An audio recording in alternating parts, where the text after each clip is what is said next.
Utimia kwa unabii wa kwanza uliotabiriwa kwenye kitabu cha Mwanzo sura ya 3 mstari wa 15 ya kwamba yeye ndiye mzao wa mwanamke.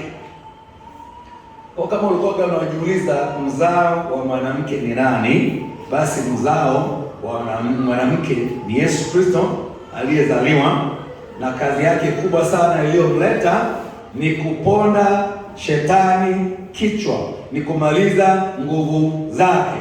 Kitabu cha Ufunuo 1 mstari wa 17 mpaka 18, Yesu anasema kwenye kitabu cha Ufunuo ya kwamba usiogope, mimi ni wa kwanza na wa mwisho, nilikuwa nimekufa lakini sasa ni hai, nami ninazo funguo za mauti na kuzimu.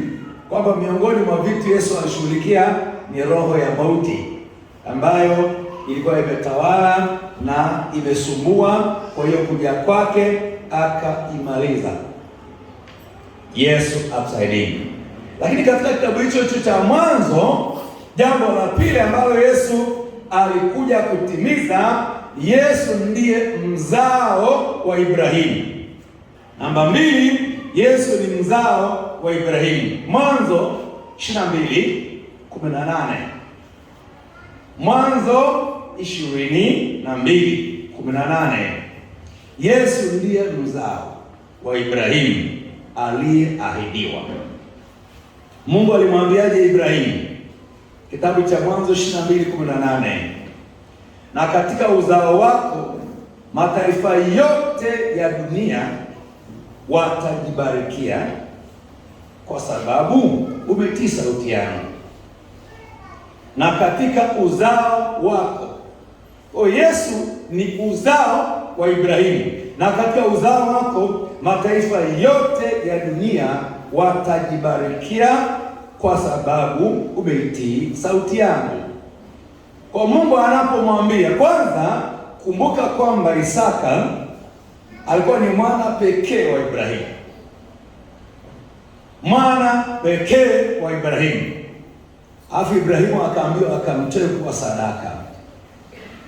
Kwamba Yesu ni mwana pekee, Isaka pia ni mwana pekee. Kwa hiyo Ibrahimu alipokubali kwenda kumtoa Isaka kwa sadaka, ndipo unabii huu ulitoka kwamba na katika uzao wako mataifa yote ya dunia watajibarikia. Wakorea, Wahindi, Wachina, wa Marekani, wa Afrika, katika uzao wako, yani katika Yesu, mataifa yote ya dunia watajibarikia. Ni marufuku mtu aliyeokoka kuishi maisha ya laana. Kwa mtu akija kanisani amechoka mbaya, anatakiwa maisha yabadilike. Yaani kuokoka lazima ubarikiwe. Usipobarikiwa jitafakari sana. Nakumbuka baba mmoja, ilikuwa miaka ya 90 mwanzoni, alikuwa anasomba maji ya kupika mbege kwenye kilabu cha pombe. Maji ya kupika mbege kwenye kilabu cha pombe. Yaani yuko hoi. Amepita anakwenda kusomba maji ya kupika mbege. Akakuta mhubiri mmoja mkorofi sana. Sema mhubiri mkorofi. Yule mhubiri akaanza kumchambua. Wewe fulani, yule baba alikuwa anatoa godla. Yaani wewe godla mpaka unanuka. Angalia unanuka, angalia sasa umeoza. Njoo kwa Yesu. Afya yule mhubiri anayemhubiri hivyo, unajua wahubiri wako wa aina nyingi sana. Hapo kama kuna mtu alikuwa anaitwa Mwenda Pole. Wakati unajua Mwenda Pole. Mwenda Pole alikuwa anakutana na vijana mtaani wavuta bangi. Wewe kijana, piga magoti. Nasema piga magoti. Sema Yesu ni Bwana. Na watu waliovuka mpaka leo wanaendelea. Kwa pamoja, watu waliovuka mpaka leo kwa kulazimishwa kabisa. Sasa yule baba alikutana na mwinjilisti wa yeye. Wewe mtu mpaka unanuka, umeharibika. Yaani wakiitwa wanaume nao piga magoti. Yule bwana kweli akapiga magoti. Akiwa hivyo ameoza, ananuka, yuko hoi, akapiga magoti, akampokea Yesu. Unajua Mungu ni wa ajabu. Lakini baada ya hapo, kesho yake alianza kuja kwenye miaka ile, ukiokoka unapelekwa mahali, unaogeshwa, unatafutiwa nguo, mtu anakupa suti yake, anakupa nguo yake, shati lake, yule bwana akaanza kuvaa kwa kesho yake kwenye semina, siku ya pili ya tatu. Mwaka huo akaanzisha bucha ya kuuza ng'ombe. Mwaka wa pili akajenga nyumba. Mwaka wa tatu akaanza kujenga makanisa. Yaani ndani ya miaka 10 alishakuwa ni missionary anajenga makanisa.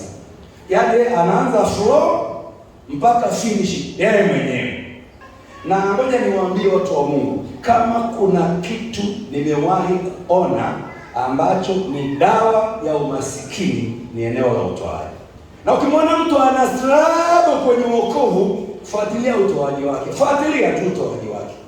Yule baba alianza kujenga makanisa. Yule baba alianza kuchukua tenda za kijana analipiwa mahari, kijana anafanyiwa sherehe ya harusi. Yule baba ndani ya muda mfupi, yaani tukipita maji ya chai, nitakuonyesha makanisa aliyojenga. Alikuwa ni mtu yuko hoi. Kwa nini na kueleza mambo haya? Katika uzao wako mataifa watajibarikia. Katika Kristo Yesu tutabarikiwa. Mwenzako anaokoka akiwa mlevi, hoi taabani. Ndani ya miaka 5 ameshaanza kujenga makanisa. Miaka 10, yaani makanisa yaliyojengwa na yule baba ni mengi sana. Ninakwambia katika Yesu Kristo mataifa watajibarikia. Damu yake imetukomboa. Damu yake ni fidia tosha. Damu yake inatufanya sisi tuwe uzao wa Ibrahimu. Kwa hiyo Ibrahimu aliambiwa katika uzao wake mataifa watajibarikia. Kwa hiyo Yesu ni mzao wa Ibrahimu ambaye alitabiriwa ya kwamba katika yeye mataifa watajibarikia. Ni Mwanzo 22:18. Yesu anaitwa Shilo kwenye 49:10 Mwanzo. Yeye anaitwa Shilo. Ndiye Shilo ambaye Mwanzo 49:10 nasema fimbo ya enzi haitaondoka katika Yuda, wala mfanya sheria kati ya ndugu zake, hata atakapokuja yeye mwenye milki ambaye mataifa watamtii. Ndiye Yesu anayezungumzwa kwenye kitabu cha Mwanzo 49:10 ya kwamba yeye ndiye fimbo ya enzi. Yeye ndiye fimbo ya enzi, lakini pia ndiye ambaye ni mfanya sheria kati ya miguu yake. Ndio maana kuna siku atahukumu. Lakini pia yeye huyo Yesu ndiye ambaye ni mwenye milki ambaye mataifa watamtii. Hilo neno Shilo maana yake ni anayemiliki amani. Neno Shilo, anayemiliki amani, aliyeahidiwa. Ndio maana kwenye Yohana anasema amani yangu nawapa, amani yangu nawaachieni. Amani nitoayo mimi, sio kama watoao itoayo dunia. Yesu ndiye anayemiliki amani. Ukimwona mtu ana amani, kiwango chake cha Yesu ndani yake kina matatizo. Ukimwona mtu Mkristo ana mashaka, ana wasiwasi, ana hofu, huyo mtu ndani yake Yesu amepungua sana. Kwa nini? Yesu ni mfalme wa amani. Yesu ni mfalme wa amani. Jina lake ni Shilo, mwenye kumiliki amani, ambaye ndiye mwenye enzi, ndiye ambaye tuliahidiwa, ambaye akina Petro wakiwa na Yesu wanakamatwa, wanapigwa, wanafungwa gerezani, bado wanachapa usingizi. Kwa maana Mkristo anakosa usingizi usiku, wokovu wake una matatizo sana. Kwa maana Mkristo ana hofu ya kesho itakuwaje? Kesho kuta itakuwaje? Ukimwona mtu wa hivyo, yule Yesu wake kule ndani amenyong'onyea sana. Yaani hana Yesu mzima. Mtu mwenye Yesu hasuguliwaje. Ndio akina Petro, akina Paulo wanapitia mapito magumu sana, bado maisha yaliendelea, bado wanachapa Injili, hawakuwa na shida, maana ndani kuna Yesu ametawala, na Yesu ni mfalme wa amani, na mtu ambaye ana Yesu hanaga mashaka yoyote. Hii ni amani yetu. Lakini namba 4, kuna mahali anaitwa malaika wa Bwana. Kutoka sura ya 3 mstari wa 2 na 4 anaitwa malaika wa Bwana.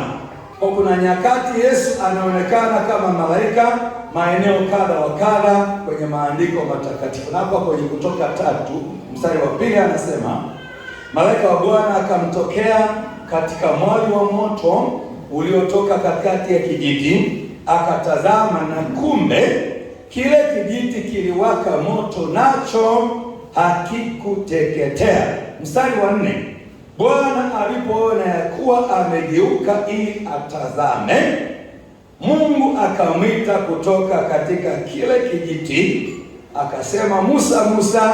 Akasema, mimi hapa. Kwa anapoanza hiyo story, anasema malaika wa Bwana akamtokea.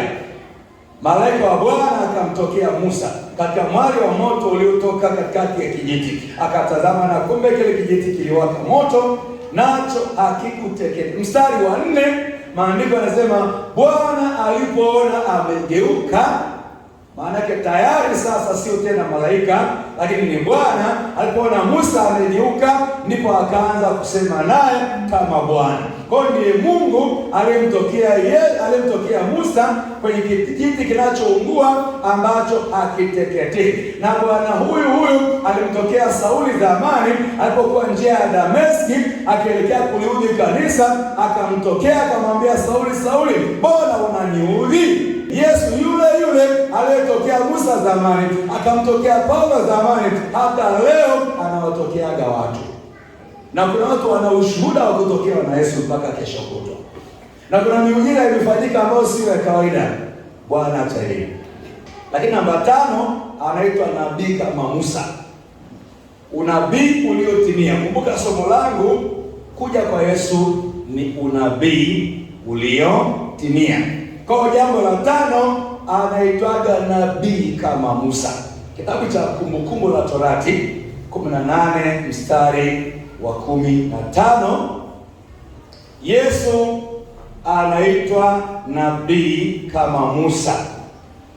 Kumbukumbu 18:15, Bwana Mungu wako atakuondokeshea nabii miongoni mwa ndugu zako kama nilivyo mimi.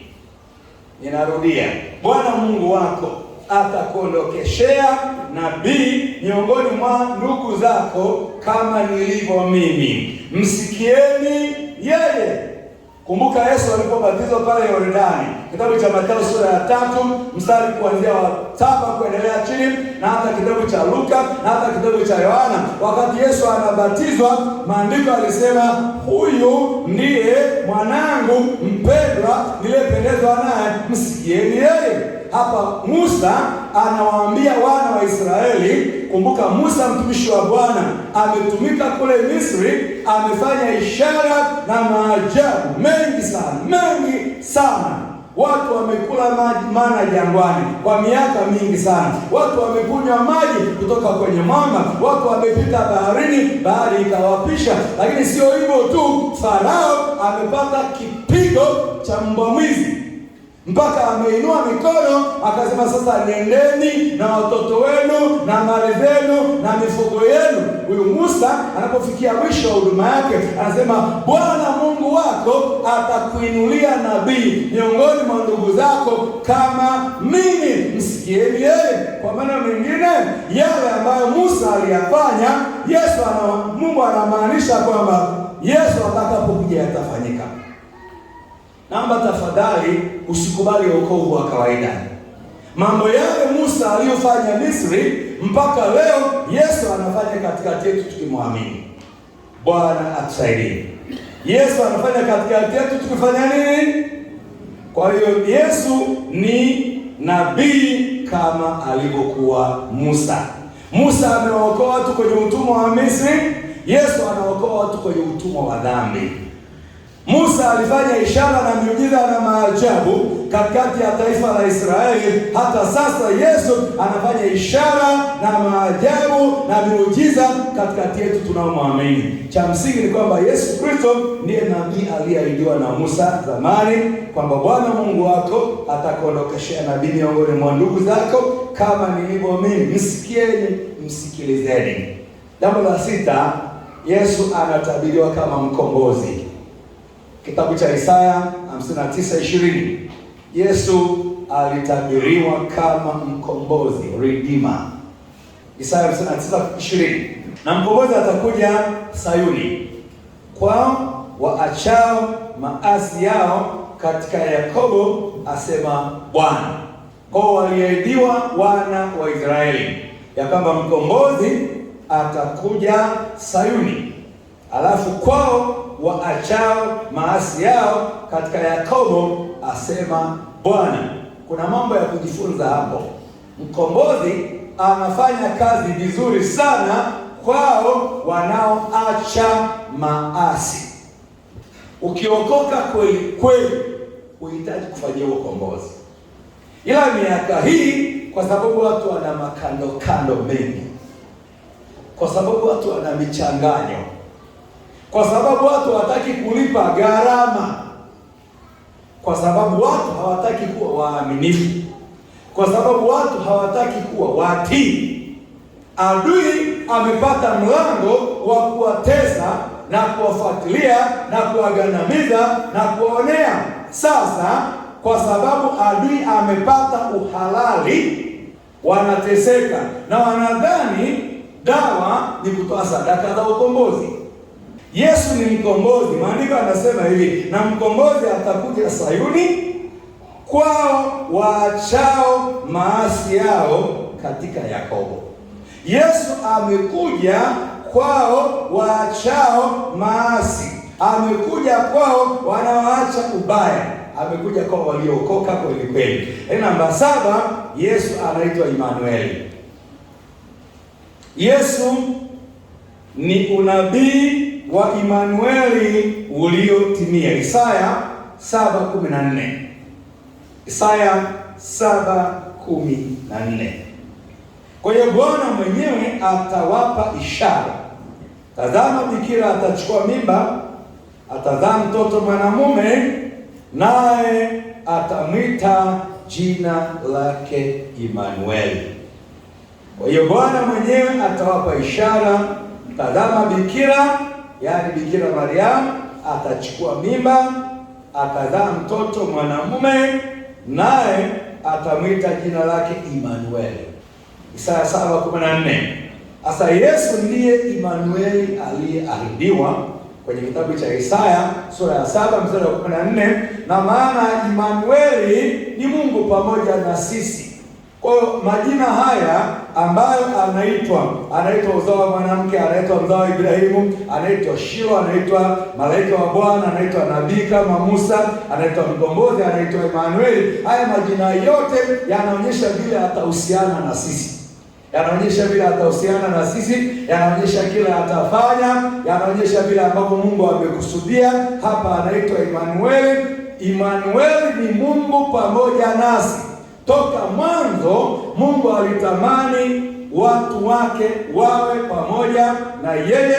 Ni mapenzi ya Mungu kwamba tuwe na Mungu wetu, tutembee na Mungu wetu. Tukitembea na Mungu wetu tunakaa salama, tukiishi na Mungu wetu tunaishi maisha ya ushindi. Tukikaa na Mungu wetu hatutashindwa kamwe. Yeye ni mfalme wa falme, Bwana wa mabwana, ni Mungu wa majeshi yote mbinguni na duniani. Nimeshafundisha kwenye somo la malaika ya kwamba mahali ambapo mkuu wa nchi yupo, utakuta mkuu wa majeshi yuko hapo, mkuu wa jeshi la polisi yuko hapo, mkuu wa usalama wa taifa yuko hapo, utakuta mawaziri wa mambo ya ndani wako hapo, utakuta serikali yote iko hapo, maana mkuu wa nchi yuko hapo. Yesu ni mkuu wa nchi, ni mfalme wa falme, ni Bwana wa mabwana, ni Mungu mwenye nguvu. Akikaa mahali, malaika wanakuwepo, malaika walinzi watakuwepo, malaika watenda miujiza watakuwepo, malaika wa vita watakuwepo, maana yeye ni mfalme. Ndio maana anaitwa Immanueli. Inatakiwa mtu wa Mungu mahali umekaa, ufalme ukae. Kwani kwambie, hakuna jambo la baraka na la neema na la ushindi kama kuwa pamoja na Mungu. Jina Immanueli ni Mungu pamoja na sisi. Nataka Mungu akusaidie. Unajua Musa alijua hii siri. Akasema, Bwana, kama huendi pamoja na mimi, usitutoe mahali hapa. Soma Kutoka 33 utakuta mstari. Kutoka 33 kuanzia mstari wa 11 mpaka wa 14. Musa anarumbana na Mungu, anashindana na Mungu, ambaye Bwana, kama hautaenda pamoja nasi, usitutoe mahali hapa. Kwa nini Musa anakataa? Anajua hivi, alipokuwa na Mungu kule kwa Farao, kila kitu kiliwezekana, miujiza iliwezekana, mambo makubwa yalitendeka. Kwa hiyo Musa anajua hayo yote. Bwana alipokuwa pamoja na wao, bahari ilitoa njia. Bwana alipokuwa pamoja na wao, mwamba ukatoa maji. Bwana alipokuwa pamoja na wao, wakala nyama jangwani. Bwana alipokuwa pamoja na wao, maadui zao wakashindwa. Musa anajua siri ya kutembea pamoja na Bwana. Ndio maana hata sasa nataka nikushauri, maana tunamaliza mwaka, tutaanza mwaka mwingine. Kama kuna ombi moja la kuomba, ni kumwomba Bwana, tembea na mimi mwaka 2026. Tembea na mimi Januari, tembea na mimi Februari, tembea na mimi Machi. Akitembea na wewe, utakuwa mshindi na zaidi ya mshindi. Bwana asifiwe. Ndio maana hata Yesu akawaahidi wanafunzi wake, Mathayo 28 mstari wa 19 mpaka 20, akasema, enendeni mkawafanye mataifa yote kuwa wanafunzi wangu, na kuwabatiza kwa jina la Baba na Mwana na Roho Mtakatifu, na kuwafundisha yote niliyowaamuru, na tazama mimi niko pamoja na ninyi hata ukamilifu wa dahari. Kwa Yesu alipokuwa pamoja na Petro, Petro akamwinua kiwete, Matendo 3, kiwete akatembea. Yesu alipokwenda na Petro, Petro akaingia gerezani, Matendo 12, magereza yalifunguka. Kwa sababu gani? Yesu akiwa pamoja na wewe, milango itafunguka, magereza yatafunguka, na maadui zako wataaibika mbele yako. Kama kuna ombi ninaomba na nitamwomba Mungu, ni Bwana aende pamoja na mimi. Bwana akiwa pamoja na wewe hutaonewa. Ukiwa na Yesu kuna mambo ya zaidi utayapata. Kabisa tena sio utasema simama tuombe, watasimama. Hata ukisema tupige magoti tuombe, watapiga magoti, maana kuna nguvu nyingine inawashuhudia kufanya haya. Aitwa Emmanueli, Mungu pamoja nasi. Lakini hapo namba 8 ni mshauri wa ajabu. Mshauri wa ajabu aliyezaliwa ni Yesu. Namba 9, Mungu mwenye nguvu aliyezaliwa ni Yesu. Namba 10, Baba wa milele aliyezaliwa ni Yesu. Namba 11, mfalme au mkuu wa amani aliyezaliwa ni Yesu. Tunayapata kwenye Isaya 9 mstari wa 6. Isaya 9:6 nitasoma. Isaya 9:6 nitasoma, maana kwa ajili yetu mtoto amezaliwa. Kwa ajili yetu mtoto amezaliwa, tumepewa mtoto mwanamume, na uweza wa kifalme utakuwa begani mwake, naye ataitwa jina lake Mshauri wa Ajabu. Mshauri wa ajabu aliyeahidiwa ni Yesu Kristo. Anatushauri mambo makubwa, mambo yasiyokuwa ya kawaida. Lakini ni Mungu mwenye nguvu. Yesu ni Mungu mwenye nguvu. Ukiwa na Yesu na Mungu mwenye nguvu pamoja na wewe. Lakini pia ni Baba wa milele. Kama huna baba usiogope, tuna Baba mbinguni. Sisi wengine tulikosa mababa zamani sana. Wengine wameshoa na baba wana miaka 4, wengine miaka 6 na kadhalika. Huwa maandiko pia anasema yeye Mungu ni hakimu wa wajane, ni baba wa yatima na kadhalika. Sasa ukiwa na Yesu, hata kama una baba haupungukiwa na kitu chochote. Yaani ukiwa na Yesu anatosha kila kitu. Ukiwa na Yesu atakutunza. Ukiwa na Yesu anatulea. Tulikuwa tunaimba, mwamini Yesu analea. Yesu analea, mwamini Yesu analea. Yesu analea. Sasa walikuwa wanaimba hivyo, mtu hana baba, hana mama, na wengine amefukuzwa nyumbani. Aisee, leo ni waheshimiwa. Kwa nini? Kwa sababu Mungu wetu anajitosheleza. Kwa usijifiche kwenye kivuli kwamba mimi sina baba, mimi sina ndugu. Ukiwa na Yesu na kila kitu.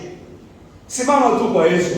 Analea, anatunza, anafadhili, anabariki, anainua, anatutendea mema, anatufanya tuwe watu wakubwa. Ukiwa ndani ya Yesu vizuri, hautapungukiwa na kitu chochote. Ndio maana Daudi anasema kwenye Zaburi ya 23, Bwana ndiye mchungaji wangu, sitapungukiwa. Hatupungukiwi na kitu tunapokuwa tumemweka Yesu mahali panapostahili. Ni Baba wa milele, mfalme, ni mkuu wa amani. Namba 12, Yesu alitabiriwa kama chipukizi ama tawi ama shina la Yese. Kitabu cha Isaya 11:1 anaitwa chipukizi ama tawi ama shina la Yese. Basi litatoka chipukizi katika shina la Yese, na tawi litakalotoka katika mizizi yake litazaa matunda. Wakati wowote ambapo Yesu anaitwa mwana wa Daudi, ama anapoitwa shina ama chipukizi la Yese, inamhusisha na mambo ya ufalme. Inamhusisha na mambo ya ufalme, maana Daudi akawa mfalme wa Israeli, lakini kupitia Daudi simba na dubu walikoma. Kupitia Daudi Goliathi alijua kwamba yuko Mungu. Kupitia Daudi hata vita vya mfalme Sauli havikufanikiwa. Kupitia Daudi maadui wengi wakiwepo Wafilisti na wengine wajua kwamba yuko Mungu anayetawala. Yesu Kristo tunayemwamini ni mtawala.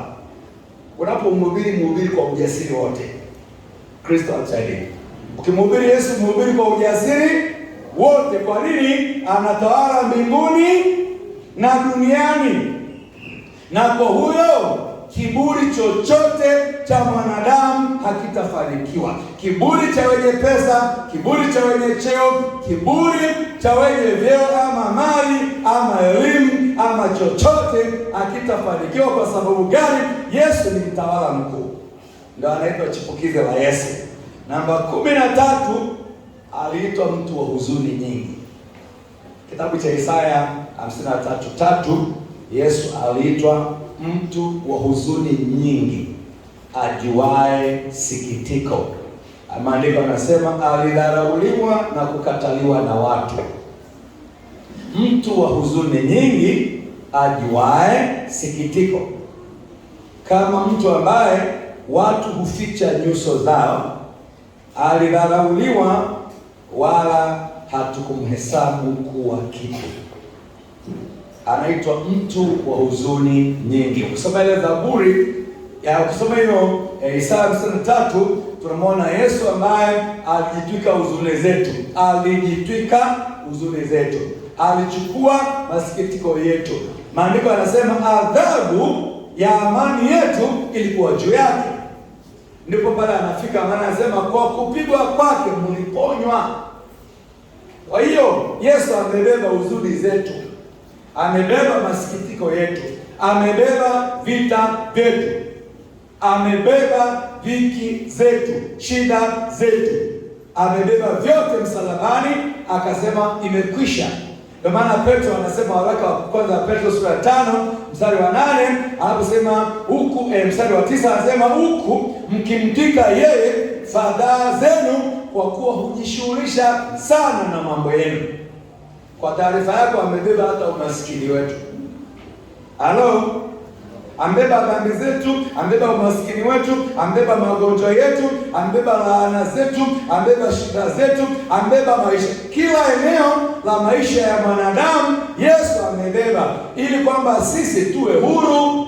Injili ya Yohana sura ya 8 mstari wa 36 anasema, mwana akiwaweka huru mtakuwa huru kweli kweli. Sasa haya yote yanatuweka mahali pa kuishi maisha ya ushindi. 14, maandiko yanaonyesha ni mtumishi anayeteseka. Yesu alitabiriwa kwamba ni mtumishi anayeteseka. Isaya 53 mstari wa 5, bali alijeruhiwa kwa makosa yetu, alichubuliwa kwa maovu yetu, adhabu ya amani yetu ilikuwa juu yake, na kwa kupigwa kwake sisi tumepona. Lakini Waebrania 2:18, na kwa kuwa mwenyewe aliteswa alipojaribiwa, aweza kuwasaidia wao wanaojaribiwa.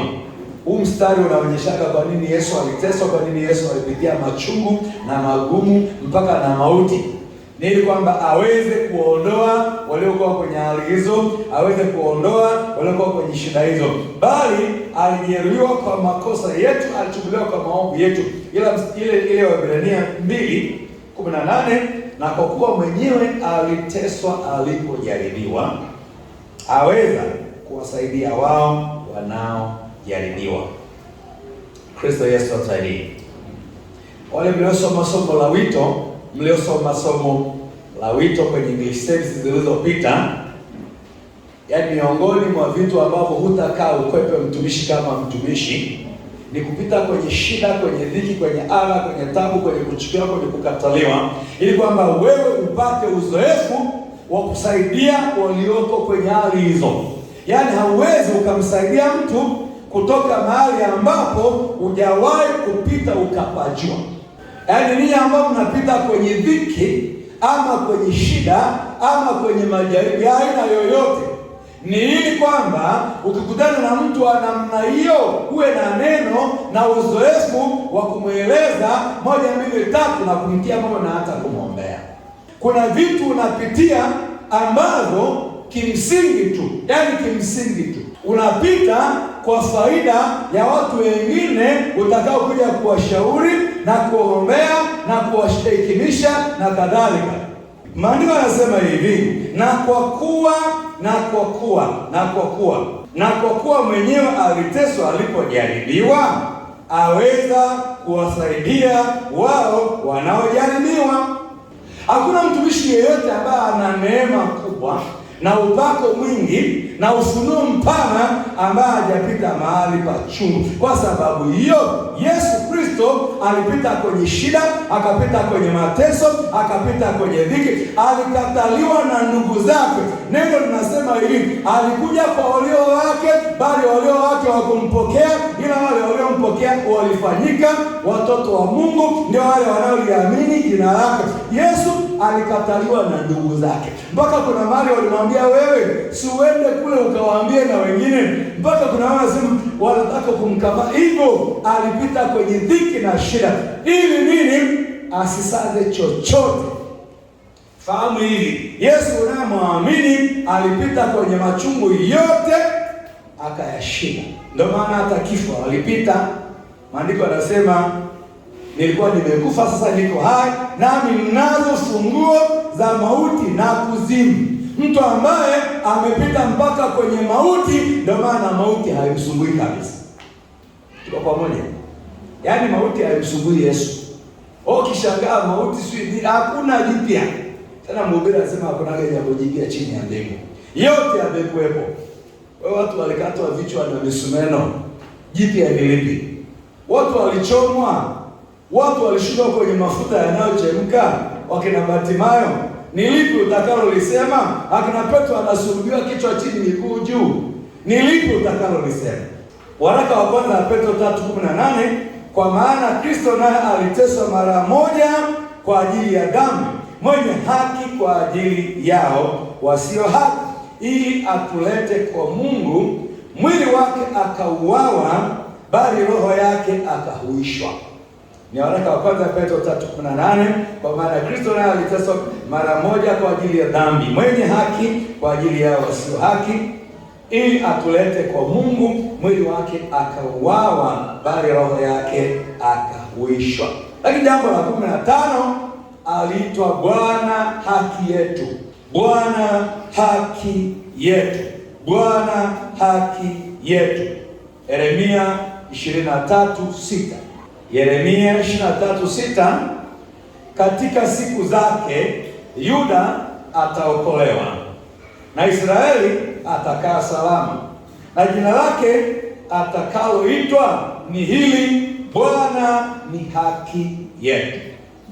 Kwa Yesu jina lake lingine anaitwaga Bwana ni haki yetu. Katika siku zake, ni Yeremia 23:6, katika siku zake Yuda ataokolewa na Israeli atakaa salama, na jina lake atakaloitwa ni hili, Bwana ni haki yetu. Na hapa ndipo ambapo sisi wa mataifa tukafikiwa na Injili, ya kwamba ni kweli kwamba hatukukusudiwa uzima huu, ni kweli kwamba hatukukusudiwa wokovu huu, lakini kwa sababu ya Yesu tumehesabiwa haki kupitia jina lake na imani katika yeye, na kupitia damu yake dhambi zinafutwa. Hata kama ulikuwa mlevi, ulikuwa muhuni, ulikuwa mwabudu miungu, ulikuwa muuaji, ukimwamini Yesu, ile damu yake inakuhesabia haki. Na hapo ndipo ambapo amani yetu, ushindi wetu, tumaini letu limekaa kwa Yesu, kama ni haki yetu. Yeye ndiye haki yetu. Kitabu cha Warumi kimeandikwa kikiwa na ujumbe huo kwamba tunahesabiwa haki kwa kumwamini Kristo Yesu. Kwenye Wagalatia tunahesabiwa haki kwa kumwamini Kristo Yesu. Kwenye vitabu vingi vya Paulo na nyaraka nyingi za Paulo tunahesabiwa haki kwa neema, lakini pia kwa haki katika Kristo Yesu. Kwa hiyo Yesu ndiye haki yetu. Kwa Yesu anaitwa haki yetu. Lakini namba 16 na ya mwisho kwa leo, ili kwamba tukale pilau, wale tuliopika pilau, anaitwa mwana wa Adamu. Mwana wa Adamu. Kitabu cha Daniel 7:14. Yesu anaitwa mwana wa Adamu. Daniel 7:13 mpaka 14. Daniel 7:13 mpaka 14. Nikaona katika njozi za usiku, na tazama, mmoja aliye mfano wa mwanadamu. Kwenye somo la malaika nimewafundisha kwa habari ya malaika anaonekana kama mtu, kama mtu. Mungu hutumia malaika kama watu. Sasa nikaona katika njozi za usiku, na tazama, mmoja aliye mfano wa mwanadamu akaja pamoja na mawingu ya mbingu, akamkaribia huyo mzee wa siku. Mzee wa siku ni yule baba mwenyewe kwenye kiti chake cha enzi. Wakamleta karibu naye, mstari wa 14, naye akapewa mamlaka. Sasa unaanza kuona sura ya Yesu. Kule mwanzo umeona ni mtu mfano wa mwanadamu, hapa anamkaribia mzee wa siku, lakini inapofika mahali akapewa mamlaka, unaanza kupata ufahamu. Akapewa mamlaka na utukufu na ufalme, ili watu wa kabila zote na taifa zote na lugha zote wamtumikie. Mamlaka yake ni mamlaka ya milele ambayo hayatapita kamwe, na ufalme wake ni ufalme usioweza kuangamizwa. Danieli anamwona kama mtu mwanzoni, mfano wa mwanadamu, na anatabiri ya kwamba akapewa mamlaka, akapewa ufalme hiyo na mamlaka yote. Ndio maana Yesu haoni shida kuja kujiita mwana wa Adamu, Yohana 3:14. Na kama vile Musa alimuinua yule nyoka jangwani, vivyo hivyo mwana wa Adamu hana budi kuinuliwa, anajiita mwana wa Adamu. Lakini Yohana 5:27, naye akampa amri ya kufanya hukumu kwa sababu ni mwana wa Adamu. Yesu anajiita mwana wa Adamu. Yohana 12:23, naye Yesu akawajibu akasema, saa imefika, atukuzwe mwana wa Adamu. Anajiita mwana wa Adamu. Ndivyo ilivyotabiriwa. Danieli aliona ni mtu kabisa. Afu Yesu amevaa sura mbili. Napomaliza ujumbe wangu majira haya, Yesu amevaa sura mbili. Sura moja ni mwanadamu kabisa, akakaa kwenye tumbo la Mariamu miezi 9. Halo, miezi mingapi? Miezi 9, maana watoto wanakaaga tumboni miezi 9. Kwa nini tunaadhimisha mwezi Disemba? Ni kwa sababu Ukristo chini ya mfalme Konstantini wa Kirumi ukapata kibali. Mfalme Konstantini akaruhusu kanisa liwepo. Mfalme akaona kanisa lipate siku ya kusherehekea. Sasa kanisa likasema hivi, kwa sababu ya heshima tuliyopewa, wakaibariki ile siku, wakaamua kuadhimisha siku hiyo. Ndio mpaka leo. Krismasi ya kweli unataka nikwambie ni hivi, ni Yesu azaliwe moyoni mwako. Halo, Krismasi ya kweli ni nini? Ni Yesu azaliwe moyoni mwako. Nataka nikwambie nini? Yesu yuko mara mbili. Moja, mwili kama mwili, alizaliwa na mwanamke Mariamu, akaishi kama mtoto, akaishi maisha hayo, akawa seremala, akaitwa mwana wa seremala. Aliishi maisha hayo, akala samaki. Aliishi maisha hayo, aliona kiu. Aliishi maisha hayo, alipokwenda kwenye msiba wa Lazaro akalia machozi, maana alikuwa ni mwanadamu. Aliishi maisha hayo, kuna siku wataka kumkamata, akaokwepa, akakimbia zake. Hapo ni mwanadamu kama. Na hata alipokuwa anateseka msalabani alisema Eloi Eloi lama sabachthani, Mungu wangu mbona wameniacha? Na hata alipoona kikombe kile ni kizito alisema Baba, kikombe hiki kiniepuke. Lakini pamoja na hayo, upande wa pili ni Mungu kamili. Hapo ndipo nafurahia. Upande wa pili ni Mungu kamili, ni mtoto wa Mungu, amekaa mkono wa kuume wa Mungu Baba mwenye enzi yote. Upande wa pili ni kwamba ni Mungu kamili, alibadilisha maji yakawa divai, alitembea juu ya maji. Upande wa pili ni kwamba alifanya mambo supernatural, maana sasa upande wa pili alikuwa ni mtu wa rohoni, ametoka mbinguni akaja duniani, ana uwezo wote na mamlaka yote na nguvu zote. Na ndio nikuambia sasa, upande huu wa pili ndio unaonifanya mimi nimeokoka, mimi nimekombolewa, mimi nimeponywa, naishi maisha ya ushindi, maana upande wa kiroho yuko ndani yangu. Ingekuwa ni kimwili, utabebaje jitu la miaka 30 tumboni kwako na moyoni kwako? Ndio keje lako mwambie Yesu, angekuwa kimwili tu utambebaje? Sasa sisi wanaume hatubebi mimba, ingekuwa shughuli. Lakini hata wamama, katoto tu ka kilo 3 kilo 2 kanawapelekesha mbaya sana. Sasa Yesu lina miaka hiyo, miaka 30. Kwa hiyo nikwambie, upande wa pili Yesu ni wa kiroho, ndio maana anakaa ndani ya wanadamu.